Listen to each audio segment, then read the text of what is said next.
В Україні хліб називають святим Божим даром, батьком, годувальником, головою, розпорядником. Без хліба в Україні не обходиться жодна важлива подія. В обрядах та звичаях хліб символізує життя. Тому Всесвітнє свято на його честь не обійшли увагою в нашому місті.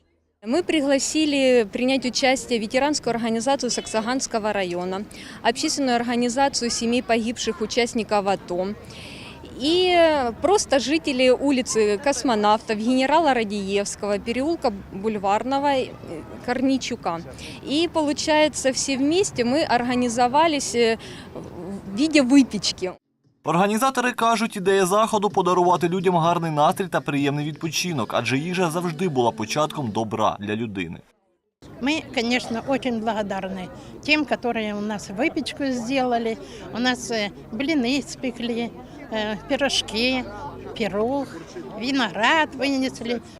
Ці юнаки з самого дитинства знають, хліб усьому голова. Про бережливе ставлення до нього розповідають молодшим. Он питает всех, и это вещь, которую нужно ценить.